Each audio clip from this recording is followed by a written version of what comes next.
3 days. That is all it took for them to erase me. 3 days earlier, I had a desk, a name badge, a sponsored visa, and a quiet life I had built with my own 2 hands in a city that was never supposed to want me. And then, between one sunrise and the next, I was standing on the wrong side of a glass door at the airport, watching a country decide I had never mattered at all. I want you to understand something before I tell you the rest. I did not cry that morning. I had cried enough in the back of the black car that brought me there, with a man I had never met sitting beside me, holding a folder with my whole life reduced to 4 pages. By the time I reached that glass door, I had nothing left to cry with. I just stood there, pressing my palm flat against the cold glass, watching my reflection blur into the reflection of a woman who used to be someone. His name was Hyun.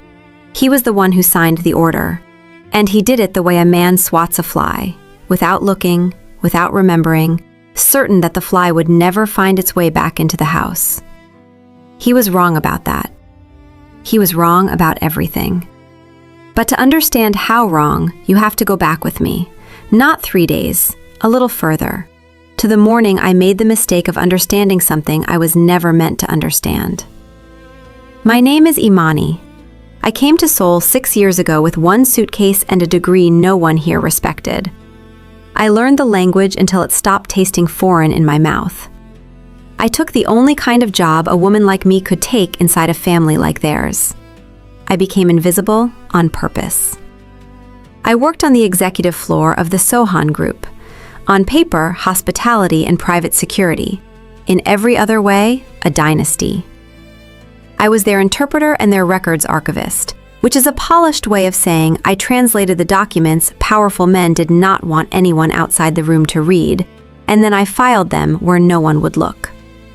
The trick to surviving in a place like that is to become furniture. You learn to stand in the corner of a meeting while men decide the fates of other men, and you keep your face perfectly still. You hear everything. You react to nothing. They speak in front of you the way they speak in front of a lamp, because to them, you are not a person. You are a service. For 6 years, that invisibility kept me safe.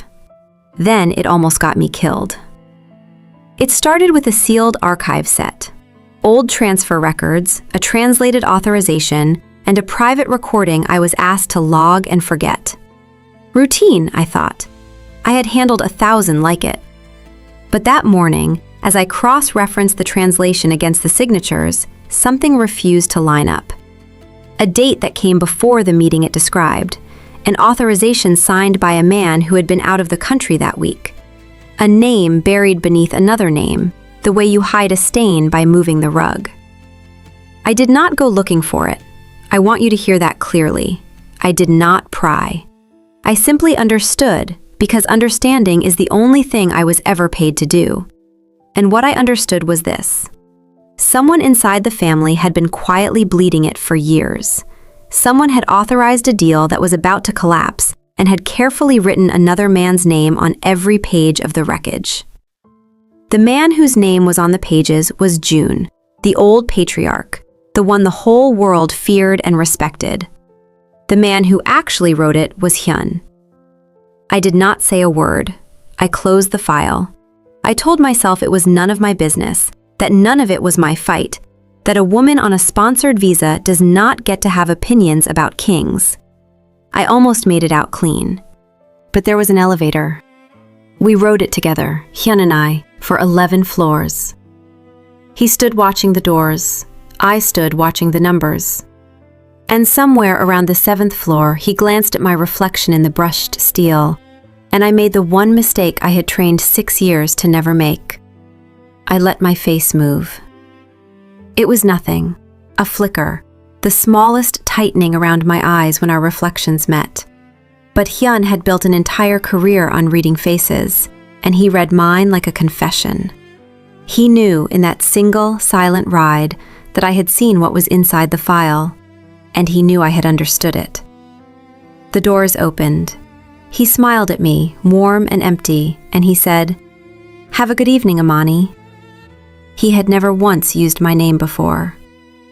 That night I could not sleep. Something in me already understood that the smile was the beginning of the end. If you have ever felt that, the moment you realize you have seen something you cannot unsee, tell me where you are watching from right now. Because I have learned that loneliness has a city, and somewhere out there is a person reading this who knows exactly what it feels like to be the only one in the room who knows the truth, and the only one with no one to tell. 2 days later, my visa was gone. Not suspended, not under review. Revoked, with a finality that only money and influence can buy. A letter, a phone call, a man at my door before I had even finished my coffee. I asked questions. No one answered them. I asked for time. There was none. I asked, finally, who had done this, and the man with the folder looked at me with something almost like pity and said, "It is just a routine matter, miss." A routine matter. That is what I was. They put me in a black car. They drove me through a city I loved without letting me say goodbye to it, and they left me at that glass door with 4 pages and a phone, and a name I was warned, very gently, never to say again. So now you know how I got there, standing on the wrong side of the glass, erased. What I did not know, what I could not have known, was that 2,000 miles of distance does not make you safe from a man like Hyun. It only makes you harder to watch. And it did not make me forget, because there was one thing I took with me that morning, not the file. The file stayed behind, sealed, exactly where it belonged. What I carried out was smaller than a file, and more dangerous than any of them realized. But I am getting ahead of myself. Let me tell you about the 3rd day, the day everything turned. I was back in my home country by then, in a small rented room above a tea shop, with my savings and my silence, and a heart that had stopped trusting the sound of footsteps. I had told myself it was over. I had told myself the smartest thing a small person can do is stay small. Then there was a knock. I did not open it. I stood behind the door with my heart slamming, certain that Hyun had decided that deportation was not enough, that loose threads should not just be cut, but burned. I waited for the knock to come again, harder. It did not. Instead, a voice. Low, steady, speaking my language carefully, like a man who had practiced the words on the way up the stairs. Imani, it is Jay. I am alone. I came to ask you one question, and then I will leave if you want me to. Jay, of all the names in that family, his was the one I had spent 6 years pretending not to feel. June's son, the heir. The one the world called the Seohan boss, though he never raised his voice and never had to. In all my time there, we had exchanged maybe 100 sentences. But there had been other things. A glance held 1 second too long across a crowded room. A door he quietly held when no one was watching. A meeting where a man spoke to me like dirt, and Jay ended that man's project the following week without ever explaining why. I had never let myself believe any of it meant anything. Men like Jay do not notice women like me. That is the rule. That is the whole rule. I opened the door. He looked terrible. Not the polished, untouchable man I knew from the executive floor. Tired, a day of travel in his shoulders, and in his eyes, something I had never once seen there. Fear. They told me you quit, he said. They told me you went home. I almost believed it. And then 3 days ago, something happened, and I realized that if you quit, the whole story falls apart. So I need you to tell me the truth, Imani. Did you leave, or were you taken? And just like that, the woman who had no tears left at the airport had to grip the doorframe to stay standing. I was taken, I said. Jay closed his eyes. When he opened them, the fear was gone, replaced by something cold and certain and frightening. Then I owe you an apology my whole family will never be able to pay, he said, because the woman they threw away is the only person alive who can save my father. Now, before I tell you what he said next, I have to be honest with you about the choice I faced in that moment, because I have asked myself 1,000 times since whether I made the right one. Here was a man from the family that had erased me, standing in my doorway, asking me to walk back into the fire. I had every reason to slam the door. I had every reason to protect myself, to take my small life and disappear so completely that even Hyun could never find me. Safety was right there. All I had to do was choose it. If you were standing where I was standing, with the people who deleted you suddenly needing you, would you have helped them? Or would you have closed the door and let them all burn? I want you to sit with that, because I am not sure there is a right answer. I am only sure of what I chose. I let him in. Over cold tea in that tiny room, Jay told me what had happened on the third day. An internal audit had detonated. The collapse deal, the missing money, all of it had surfaced at once, and every incriminating page pointed at one man: June. The old patriarch's name sat on every signature, every authorization, every line of the disaster. The family had closed ranks to protect him, the way that family protected its own. But to clear June, they needed proof that the signatures were forged and the real author was someone else. They needed the original archive set, properly translated, properly understood, cross-referenced down to the dates that did not match. And only one person had ever fully understood that archive: the woman Hyun threw away. He did not deport an interpreter, Jay said quietly. He deported the only witness. He has known for 2 days that you saw it. He is not afraid of the documents, Imani. Documents can be lost. He is afraid of you. I felt the room tilt, because all this time I had thought I was a small problem that a powerful man had solved. Now I understood I was the problem. The whole problem. Why come yourself? I asked. Why not send someone? Why not just have me brought back the way I was sent away? And Jay looked at me for a long moment, and he said the truest thing anyone in that family had ever said to me. Because the last time someone in my family moved you across a border, it was to erase you. I was not going to let it happen by a phone call again. If you come back because you chose to. Standing up, not in the back of a car. I did not trust him. I want you to know that. Even as my heart did something foolish and warm in my chest, my mind stayed cold. Because I could not tell, sitting across from this beautiful, exhausted man, whether he had crossed 2,000 miles for me or for the truth locked inside my head. Whether his honesty was real or just a better kind of control. So here is what I want to ask you before we go any further into this, because by now I think you can feel it too. Should I have trusted Jay? A woman who had been treated as nothing by his entire world, suddenly told by its heir that she was everything. Should she have opened her heart to the one man whose family had erased her? Or should she have protected herself and used him exactly the way he might be using her?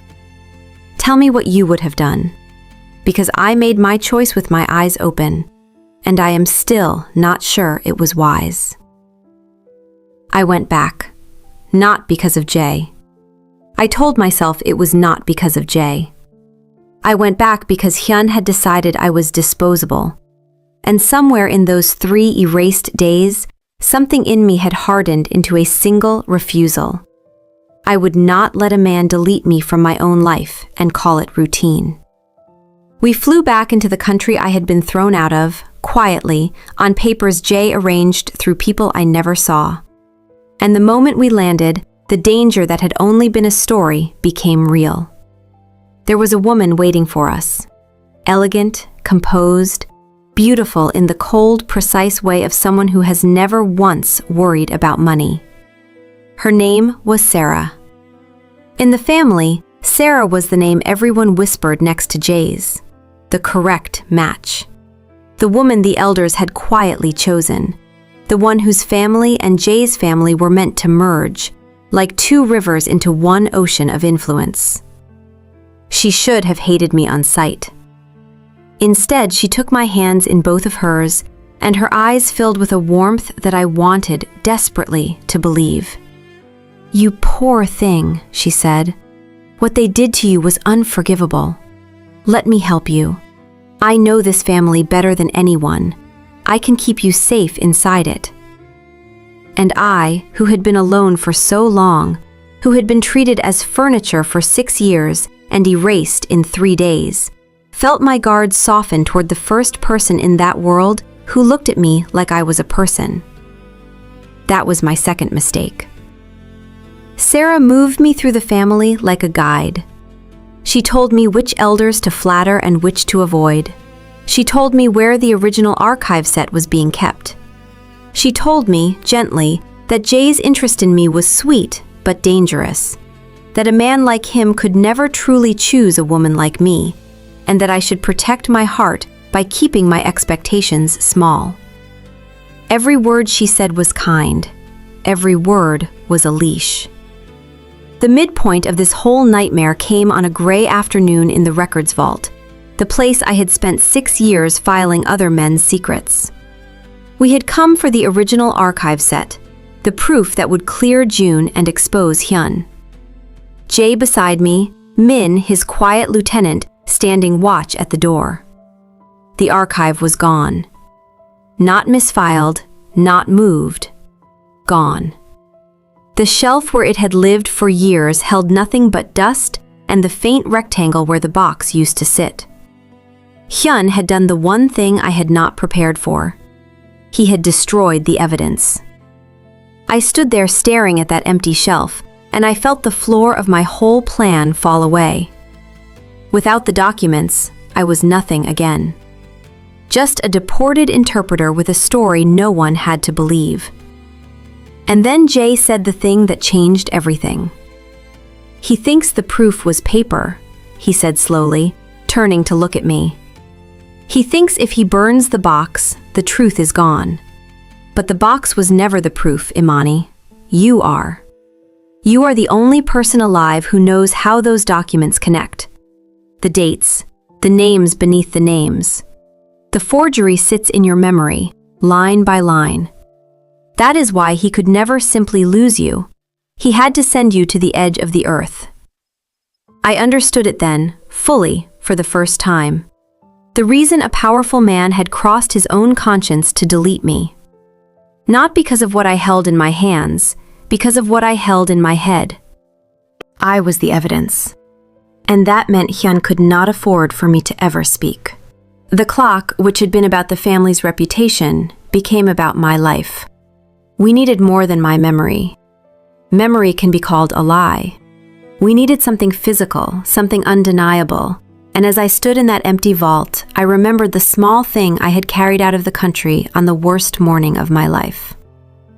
When they came for me that final morning, in the rush and the terror, I had grabbed one item off my desk without thinking.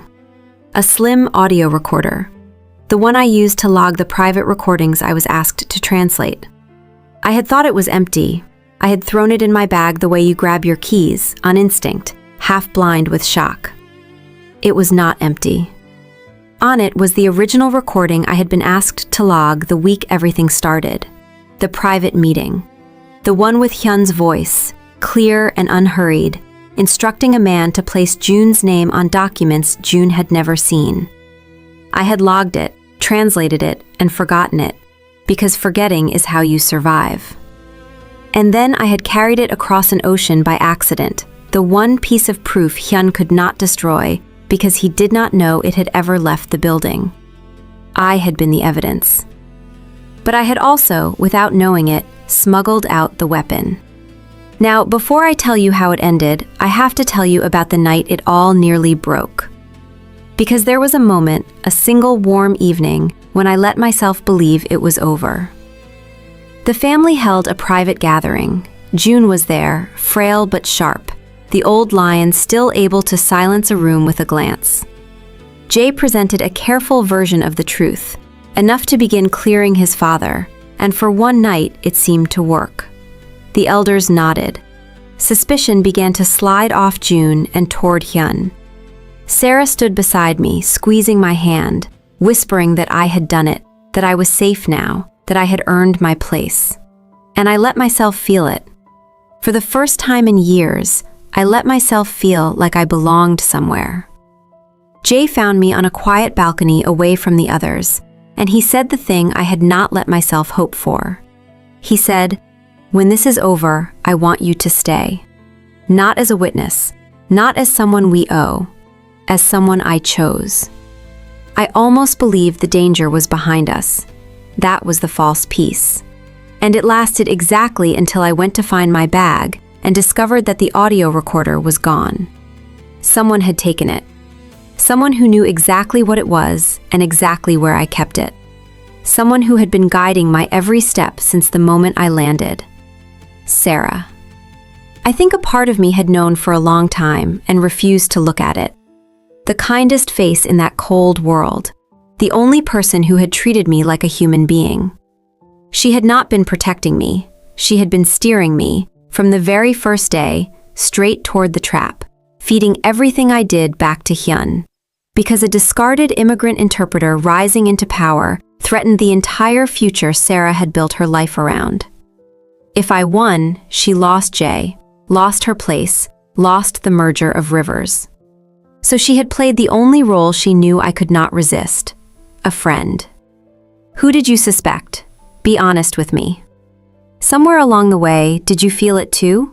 The way her kindness arrived a little too quickly, a little too perfectly? Or did she fool you the way she fooled me? Tell me who you trusted in this story and who you doubted, because I have learned that the people we most want to believe are exactly the ones we should watch the closest. When I confronted her, she did not even pretend. She just looked at me with that same elegant calm and said, "You were always going to lose, Imani. You simply did not know the game. People like you do not get to keep what you find. You get to disappear." And then she told me the rest, almost gently, the way you tell a child something cruel and true. Hyun had one final move. With the recording in his hands, he would not destroy it. He would alter it just enough and use it to make my entire testimony look like a fabrication. He would turn my weapon into proof that I was a liar, a bitter foreigner inventing a story to bring down a great family. And then he would take June's seat, cleanly, with the old man disgraced and his son discredited for trusting me. I had walked all the way back into the fire, and the fire was about to win. That night, Hyun's people offered me a way out. They were not stupid. They knew a cornered witness is dangerous. So they offered me the easy door. A settlement large enough to start a new life anywhere. A safe flight out, this time first class instead of the back of a black car. Silence in exchange for comfort. Let the powerful fight their own war. Take the money, take the safety, and let Jae and June fall. And I want you to understand how reasonable that offer was. No one would have blamed me. This was not my family. These were not my people. The man I might love had a family that had erased me without blinking. I had already lost everything once. The smart thing, the safe thing, the human thing, was to take the door and walk out alive.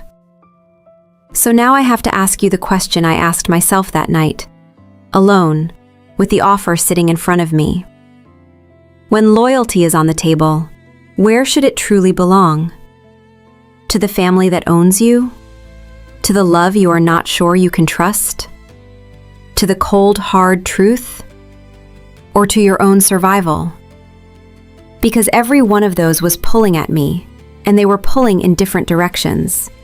And I had hours, not days, to choose. Tell me where your loyalty would have gone. I think it tells you something about a person. What they reach for when the safe door is open and the right door is on fire. I did not take the money, but I did not refuse it loudly either.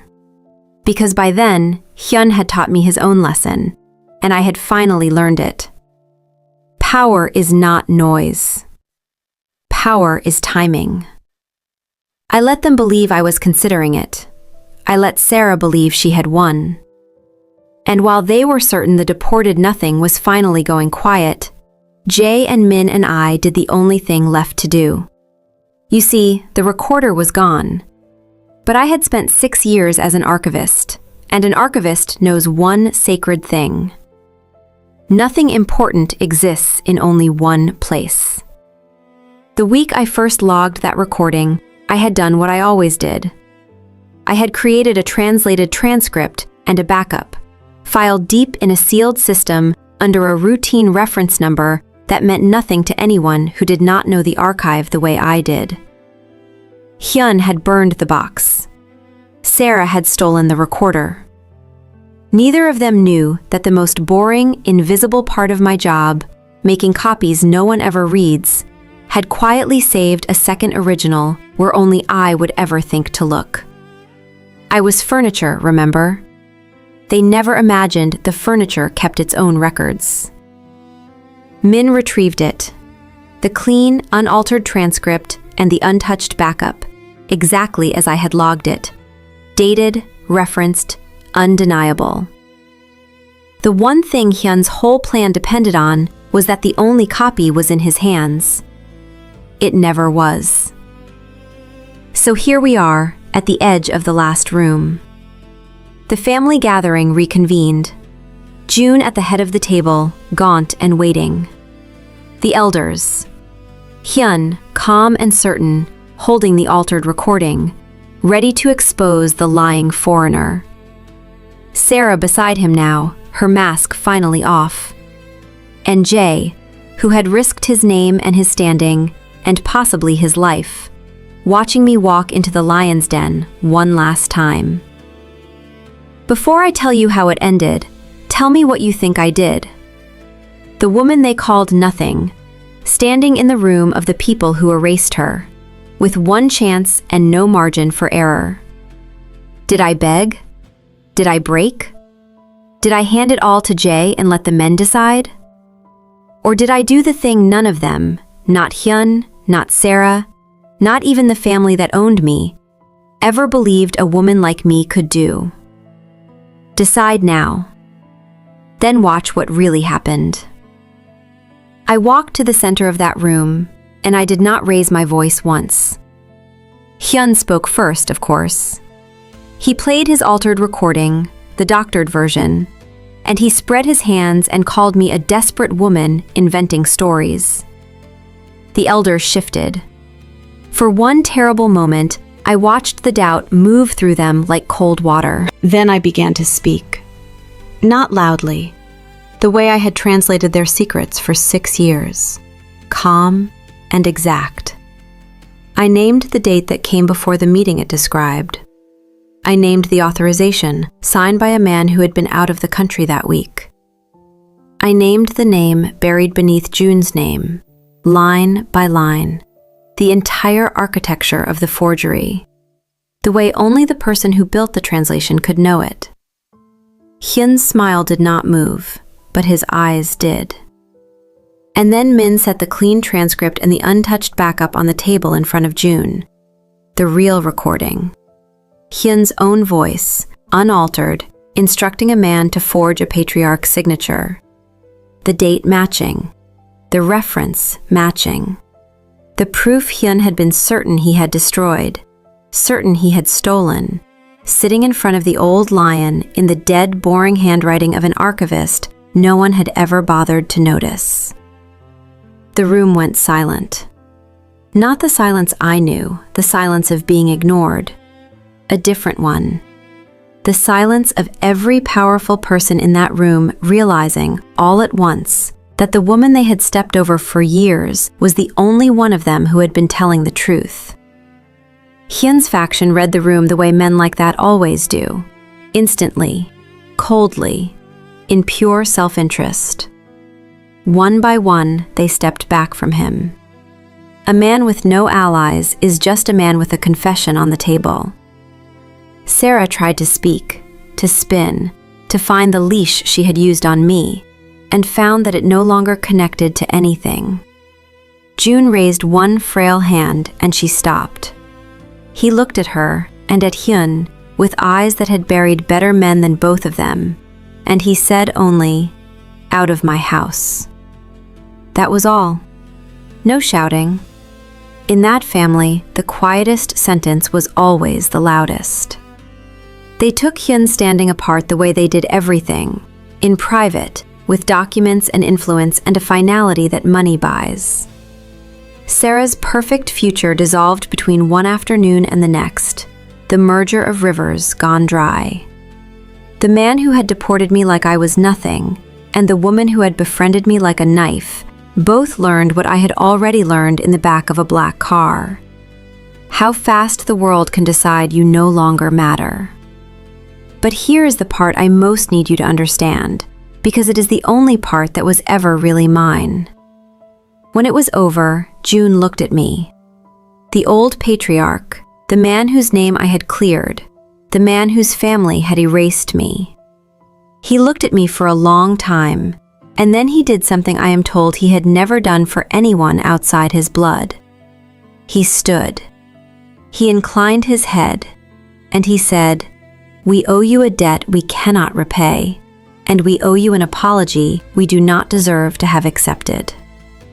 I could have wept. The girl who pressed her palm against the glass at the airport could have collapsed right there. But I did not. Because somewhere in those impossible days, I had stopped needing their nod to know what I was worth. Jay found me on the same quiet balcony, later, when the house had emptied of its monsters. He did not offer me a place this time. He had learned better. He asked me a question instead. "Will you stay?" he said. "Not because we owe you, not because you are the evidence, not because anyone arranged it. Will you stay because you want to? The way I want you to? As the only equal I have ever stood beside."